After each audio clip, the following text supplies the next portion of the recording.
May be please request Pawan Kalyan garu to speak. Pawan Kalyan గారిని మాట్లాడవలసిందిగా request చేస్తున్నాము.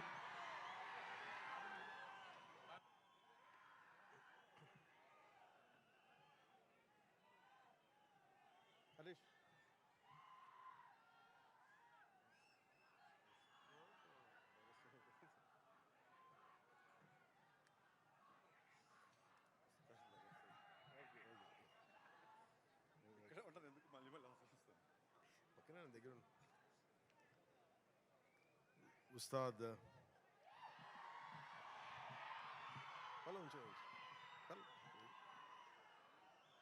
ఉస్తాద్ భగత్ సింగ్ ప్రీ రిలీజ్ వేడుకలకి వచ్చిన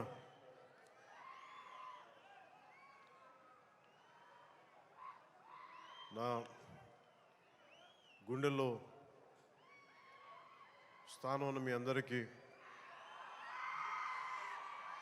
మా దీన్ని టీవీలో చూస్తున్న తెలుగు ప్రజలందరికీ మీ అందరికీ నా హృదయపూర్వక నమస్కారం. మనస్ఫూర్తిగా ఈ వేడుకకి మీ ఆశీర్వాదాలు ఇవ్వడానికి, మీ బ్లెస్సింగ్స్ చెప్పడానికి ఇక్కడికి వచ్చినందుకు మీ అందరికీ నా ధన్యవాదాలు తెలియజేసుకుంటాను. ఇందాక సుమా గారు మాట్లాడుతా గత కాలంలో కొన్ని ఏమన్నారండి మీరు ఇందాక సుమా గారు? అప్పట్లో లేదండి, అంటే మెల్లిగా నన్ను బీసీ ఏరాలోకి పెట్టేశారండి. ఈ మధ్యనే ఓజీ వచ్చిందని కూడా మీరు మర్చిపోయారు. సరే, అంటే నేను రెగ్యులర్గా సినిమాలు చేయకపోవడం వల్ల నన్ను ఇలా మీరు వెనక్కి నెట్టేయడం భావ్యం కాదని బల్ల గుద్ది మరీ ఈ సందర్భంలో మీకు తెలియజేస్తాను. బాధ కలిగిస్తున్నాయి నాకు ఈ మాటలు.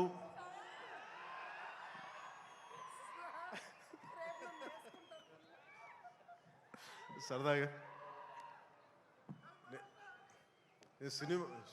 సినిమా నాకు చాలా ఇష్టమైంది. నాకు అన్నం పెట్టిన సినిమా, ఈరోజు ప్రజలకు సేవ చేసే గుర్తింపునిచ్చిన సినిమా. అందుకే నా నిర్మాతలు బాగుండాలని కోరుకుంటాను. సినిమా కోసం ఉత్సాహంతో వచ్చే నా అభిమానులు ఆనందం కలగాలని కోరుకుంటాను. ఎప్పుడు సినిమా ఎలా ఆడాలి, ఎంత బాగా ఆడాలి నాకు తెలియదు. ఎప్పుడు సినిమా రిలీజ్ అయినప్పుడు కలెక్షన్స్ ఎంత ఇప్పుడు అడగలేదు, నాకు తెలియదు ఆ సంగతి. అలాగే నాకు ఏ సినిమా బాగుండాలని కోరుకుంటాను. నేను ఎప్పుడు తెలుగు సినిమా, తమిళ సినిమా ఇలా చూడండి. నేను ఇండియన్ సినిమా అనుకుంటాను. ఎప్పుడు నేను భారతీయ చిత్ర పరిశ్రమ అనుకుంటాను తప్ప ఈ తెలుగు, తమిళ్ లేదంటే హిందీ ఇట్లా అనుకోని ఎప్పుడు. అలాంటి తెలుగు చిత్ర పరిశ్రమ ఈరోజు భారతదేశంలో ప్రపంచవ్యాప్తంగా అది ఆస్కర్ దాకా వెళ్ళి, ఇది మన తెలుగు చిత్ర పరిశ్రమ తాలూకు గ్రేటెస్ట్ అచీవ్మెంట్ అది. అలాంటి తెలుగు చిత్ర పరిశ్రమలో నాకు చిన్నపాటి భాగస్వామ్యం ఉన్నందుకు చాలా ఆనందంగా ఉంటుంది. ఎప్పుడు నా నిర్మాతలు బాగుండాలని కోరుకుంటాను. నా దర్శకులు, నా రైటర్స్, వాళ్ళు రాసిన కథని నేను ఎంత బాగా చేయాలని అనుక్షణం తపన పెడతాను. కానీ రిజల్ట్స్ ఎప్పుడు మన చేతిలో ఉండవు. ఒకసారి నేను ఎప్పుడు సినిమాలు నాకు పదే చాలా సందర్భాలు చెప్తూ ఉంటాను. నా వరకు ఒకే హీరో, అది మెగాస్టార్ చిరంజీవి గారు. సో ఎవరైనా నన్ను మెచ్చుకుంటా ఉంటే నాకు అంటే మన హరీష్ అన్నారు చిరంజీవి గారిని పిలవాలి అని నేను మాట్లాడతాను, ఆయన ఫంక్షన్ పిలవాలి అది అంటే చెప్పాను. మీకు హీరో కావాలి అంటే నన్ను పిలవండి, మీకు తమ్ముడు కావాలంటే చిరంజీవి గారిని పిలవండి. చిరంజీవి గారు పక్కన ఉంటే ఏమైపోతుందంటే నేను హీరో అన్న సంగతి మర్చిపోతాను. నాకు ఏం మాట్లాడాలో కూడా తెలియదు నాకు ఒక్కసారి. అలాంటిది అన్నయ్య చిరంజీవి గారు మనస్ఫూర్తిగా ఈరోజు ఉస్తాద్ భగత్ సింగ్ ట్రైలర్ చూసి ఆయన ట్వీట్ చేసింది ఇందాకే చూపించారు. నాకు అన్నయ్య చిరంజీవి గారికి మనస్ఫూర్తిగా నా ధన్యవాదాలు తెలుపుతాను. అలాగే మన రామ్ చరణ్ తను కూడా ట్వీట్ చేసినందుకు మనస్ఫూర్తిగా నా ధన్యవాదాలు తెలుపుతున్నాను. అలాగే పెద్ద దర్శకులు బుచ్చిబాబు గారు, పిఠాపురం నివాసి, సో వారికి కూడా మనస్ఫూర్తిగా నా ధన్యవాదాలు తెలుపుతాను.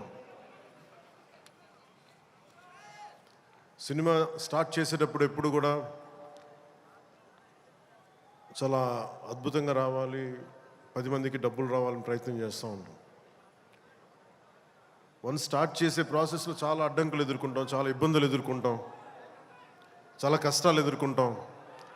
ఒకసారి సినిమా విజయం సాధించ కొంచెం అడ్డు అందరికి ఇబ్బందిగా ఉంది, కొంచెం మీరు దయచేసి పక్కన కొంచెం కొంచెం పక్కన. సినిమా విజయం సాధించాలని అందరం పనిచేస్తాం. ఈ ప్రాసెస్లో చాలా ఒడిదుడుకులు ఎదుర్కొంటాం. ఒడిదుడుకుల్ని తట్టుకొని ఒక సినిమాని అనుకున్నది అనుకున్నట్టుగా తీసి విజయం సాధించడం చాలా చాలా చాలా కష్టమైంది. నిద్రలు ఉండవు.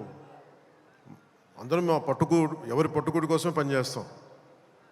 ఇది ఎవరిని ఉద్ధరించడానికి సినిమాలు చేయం, కానీ మా పని, మాకు ఇష్టమైన పని, మాకు ఉపాధినిచ్చే, మాకు తిండి పెట్టేది ఇది.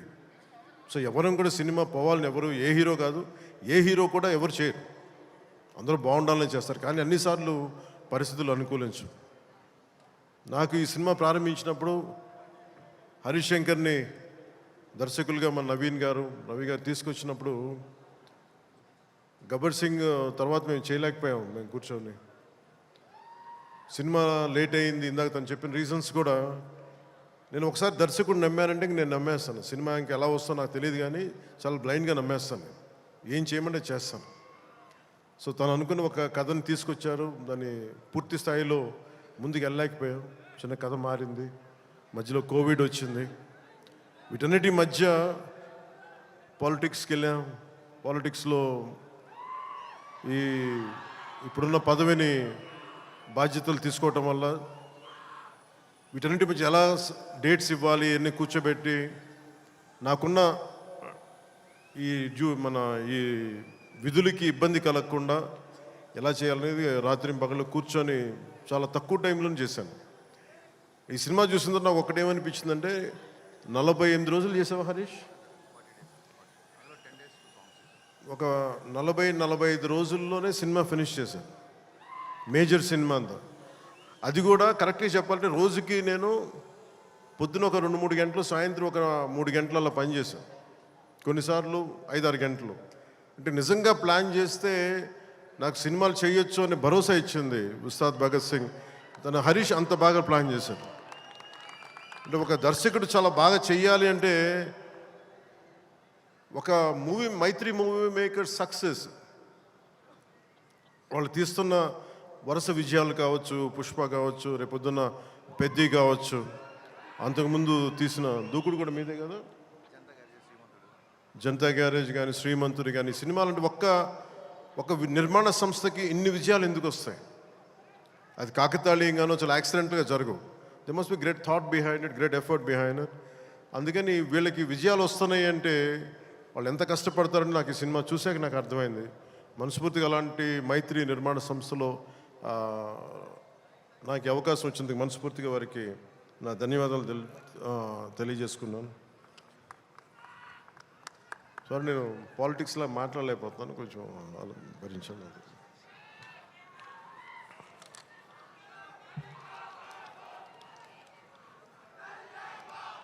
ఈ సినిమా లిరిక్స్ అందించిన చంద్రబోస్ గారికి, భాస్కర్ భట్ల గారికి, కాసర్ల శ్యామ్ గారికి మనస్ఫూర్తిగా నా ధన్యవాదాలు తెలియజేసుకున్నాను.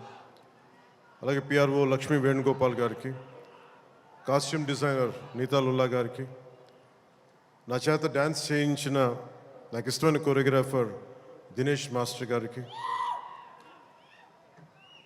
అంటే హరీష్ ఎలా చేస్తారంటే అసలు ఏం లేదు సార్, మీరు వచ్చి చూడండి, మీకు నచ్చితే చేయండి, అలాగా తీసుకెళ్ళి ఫైనల్ నా చేత మొత్తం తను అనుకున్న మూమెంట్స్ అన్నీ చేయించాడు నాకు.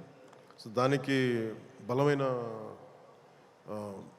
మూమెంటం ఇచ్చింది దినేష్ మాస్టర్. అలాగే స్టంట్స్ రమేష్ రెడ్డి గారికి. ఈ సినిమా ఆగిన సినిమా ఇంత ఫాస్ట్గా మళ్ళీ రావడానికి చాలా ముఖ్య పాత్ర వహించిన దర్శకులు, screen play writer K Dashrath గారికి, ఎడిటింగ్ చేసిన కార్తిక్ శ్రీనివాస్ గారికి, అలాగే ప్రొడక్షన్ డిజైనర్ ఆనంద్ సాయ్, నా స్నేహితుడు తను. చిన్నప్పుడు మేమిద్దరం చెన్నైలో పెరిగిన వాళ్ళం. ఈరోజు మీకు అర్థమవుతుంది సినిమా చూసిన తర్వాత ఒక ప్రొడక్షన్ డిజైన్, తన సెట్ డిజైనింగ్ ఏ స్థాయిలో ఉందనేది ఒక అత్యంత అద్భుతంగా తీర్చిదిద్దారు ఆనంద్ సాయి గారు. వారికి మనస్ఫూర్తిగా నా అభినందనలు. ఈ 2 పాటల్ని ప్రత్యేకంగా మన కెమెరామెన్ ఆయనంక బోస్ గారికి చాలా బ్యూటిఫుల్ ఫోటోగ్రఫీ చేశారు. అలాగే ఈ 2 పాటల్ని, ఇప్పుడు కనిపించే 2 పాటల్ని రవి వర్మన్ గారు చేశారు. వారికి కూడా వారి అద్భుతమైన ఫోటోగ్రఫీ, వారికి కూడా నా అభినందనలు తెలియజేస్తాను. దేవిశ్రీ లేకుండా, దేవిప్రసాద్ లేకుండా సినిమాకి ఈ స్థాయి ఊపొచ్చుండేది కాదు. ఆయన సంగీతం దేశం మొత్తం మన అందరినీ ఊపుతూ ఉంటుంది. అలాగే దేవిప్రసాద్ గారి మొదటి ప్రైవేట్ ఆల్బమ్, ఫస్ట్ ఆయన సినిమాలోకి రాకముందు వీడియో ఆల్బమ్, మ్యూజిక్ ఆల్బమ్ని నేనే రిలీజ్ చేశాను. అప్పుడు నా మొదటి 2-3 సినిమాల మధ్యలో ఆయన అసోసియేషన్ లాగా కంటిన్యూ అవటం మనస్ఫూర్తిగా వారికి నా అభినందనలు తెలియజేస్తున్నాను. అలాగే background score, OG background score తోటి, సాంగ్స్ తోటి ఇచ్చిన తమన్కి చాలా తక్కువ సమయంలో దేవి గారు బిజీగా ఉండటం వల్ల ఆ బాధ్యతల్ని, ఆ బరువుని భుజం మీద వేసుకున్న తమన్ గారికి మనస్ఫూర్తిగా నా ధన్యవాదాలు తెలుపుకుంటా ఉన్నాను. ఎగ్జిక్యూటివ్ ప్రొడ్యూసర్ రావిపాటి చంద్రశేఖర్ గారికి, దినేష్ గారికి, అలాగే సిఇఓ చెర్రీ గారికి మనస్ఫూర్తిగా నా ధన్యవాదాలు తెలుపుకుంటున్నాను.